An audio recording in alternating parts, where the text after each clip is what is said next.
وہ کہنے لگے کہ ہم نے اپنے اختیار سے آپ سے وعدہ خلافی نہیں کی، لیکن ہم ان لوگوں کے زیوروں کا بوجھ اٹھائے ہوئے تھے، پھر ہم نے اس کو آگ میں ڈال دیا اور اسی طرح سامری نے ڈال دیا۔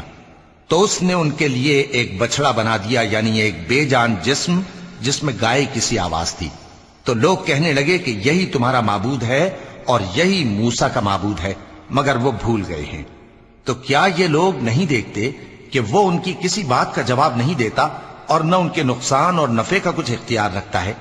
اور ہارون نے ان سے پہلے ہی کہہ دیا تھا کہ لوگوں، اس کے ذریعے تمہیں فتنے میں ڈال دیا گیا ہے، اور تمہارا پروردگار تو رحمان ہی ہے، تو میری پیروی کرو اور میرا کہا مانو۔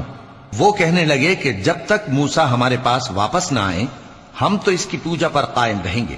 پھر موسیٰ نے ہارون سے کہا کہ اے ہارون، جب تم نے ان کو دیکھا تھا کہ گمراہ ہو گئے ہیں تو تم کو کس چیز نے روکا تھا؟ یعنی اس بات سے کہ تم میرے پیچھے چلے آؤ، بھلا تم نے میرے حکم کے خلاف کیوں کیا؟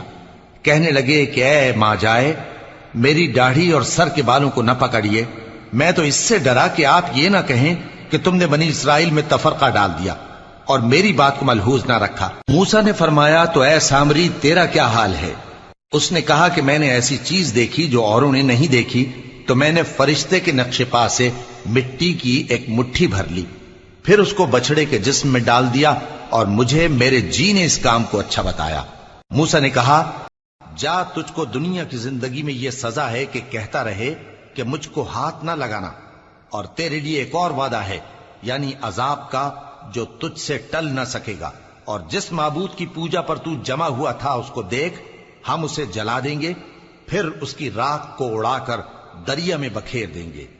تمہارا معبود تو اللہ ہی ہے، جس کے سوا کوئی معبود نہیں، اس کا علم ہر چیز پر محیط ہے۔ اس طرح ہم تم سے وہ حالات بیان کرتے ہیں جو گزر چکے ہیں، اور ہم نے تمہیں اپنے پاس سے نصیحت کی کتاب عطا فرمائی ہے۔